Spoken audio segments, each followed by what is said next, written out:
what we're doing is we're finding our space. We're finding some inner space. We're finding some grounding. And then we're allowing the world to meet us. So there's a big difference, right? So I don't know about you, but when I get really worked up or anxious, I do notice, I notice a lot of things that are happening when I'm getting worked up about something or anxious. But I notice probably one of the key themes is I'm trying to come out of myself to meet the world. And this could be somatic. It could be physical, kind of like, edging forward or hunching my shoulders or some kind of physical somatic move.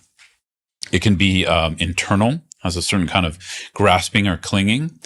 Oftentimes when I'm doing that, there's a lot of fear that I'm engaging in, where I'm trying to meet something, a challenge, or being confused, or meeting suffering around me, or difficulty going on in the world, and I'm trying to come out of myself.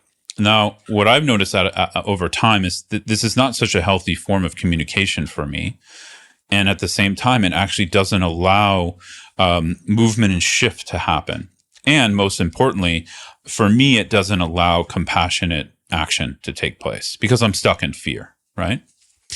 So this kind of practice is that I just shared. It's really the base, because when we're able to create a circumstance where we're not pushing away our own internal responses, and we're open to those and listening to those, then we can start to explore that with others around us. I would say probably most importantly, our immediate circle, our immediate community, which for me is my family, right? So, I think I'm a big fan of think global, start local. It's kind of like one way to put it, right? And for a meditator, starting local means starting in the body with our sensations, emotions, starting with our own thought patterns and habit patterns. So I will say something here that is probably not popular in the meditation world, though I see it is getting some traction, which is good news, is that unless we're willing to be with some uncomfort, it's very difficult to make progress in any kind of genuine meditation practice. We have to be willing to meet some uncomfort. Now, I say some, meaning we're all in different places with that. Sometimes when I say that to people, they try to take on the most challenging, trauma they're experiencing. That's not what I'm recommending, right?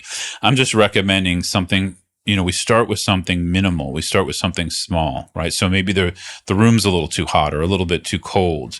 So we work with our response to that, right? So we're going to have a response to that. And within awareness, we're going to start to be able to pay attention to that. We start to work with that. Can I work with allowing that to be? Can I allow the cold to be? And we'll start to see that the responses start to change. The feedback we're getting from our environment, even just the temperature being cold, our relationship to that starts to change.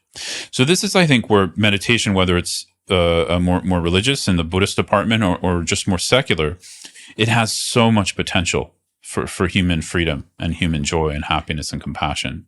But compassion, at least in Buddhism, really is this principle that we have to be willing to meet something that's uncomfortable, right? I've found pretty much every area where I get stuck in my life, I don't know, I'm just putting it out there because I don't know if it's true for you, but for me, every area I get stuck is usually when I'm pushing away or resisting pain, whether it's small or large, right?